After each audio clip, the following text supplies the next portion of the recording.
Mr. Breeze. All right, update 4.0 part 2. My initial thoughts on this. I've got a few pages of notes here. I'm going to go over. I'll try to make this pretty quick and get back to playing, and then try to push out another video before the morning.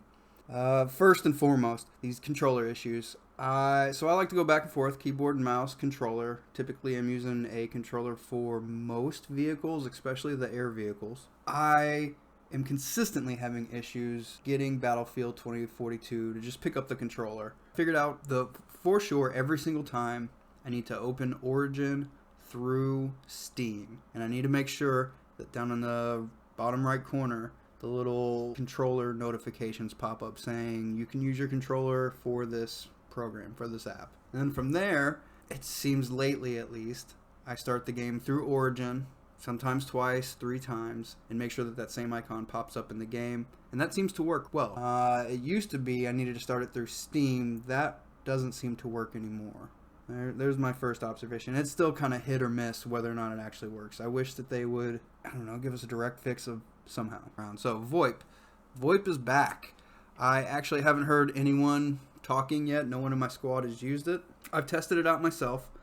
It does work. In the deployment screen, whenever I was pressing the left alt, because that is the default push to talk button, there was no icon showing that I'm speaking. But whenever I hit escape to go into the menu and kind of look and see, figure out what was going on, when I pressed it again, I could see a little icons with a speaker and a chill breeze up there. It would be nice if they would put that same thing on the deployment screen. I haven't looked while I was actually in game. Oh yeah, so one of the changes they made was revive. First time I died, I was in a wall. I'm going to try and have that up on video. And someone came and revived me, and they picked me up. That was great. It'd be nice if when I died, I wasn't sticking halfway out of a wall, but that's a step in the right direction. I did a lot of running around in a bolt. It was going well, and then just all of a sudden the game froze on me. I wasn't recording at the time, or else I'd play that, kicking myself for that. They cut down quite a bit of the Defender vehicles. They're a lot, like in half is what it felt like. I'd have to look up the exact numbers, but it's definitely made an impact. Going back to being downed, you can clearly see someone requesting a revive in chat now. I don't think I ever saw that.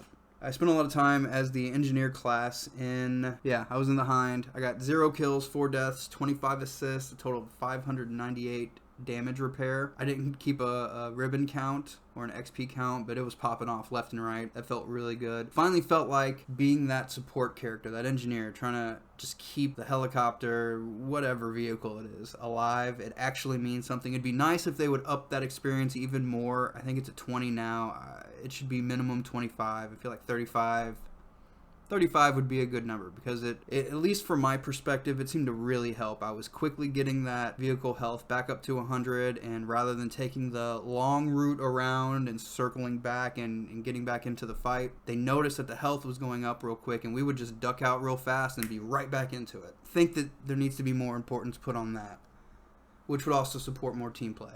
I did have a weird disconnect, and there was absolutely no notice. The game froze, and then it just booted me right back into the lobby matchmaking screen, and there was a countdown. So I don't know what that was about. I immediately got back into a new game.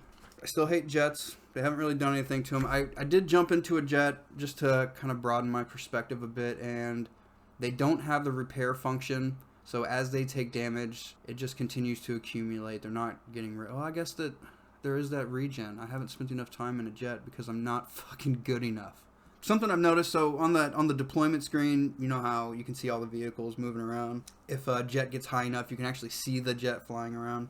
The squad end screen, when you've got your 4 squad members walking, and you've got whatever weird stat it has on there, longest life, that's a live map. I believe I got this recorded, so I will have this to finish out. But as we were walking, as we got that squad end screen, the jet that had been harassing me the whole time blew up, and the wreckage landed right behind us. It was kind of neat. I wish that there were more moments like that.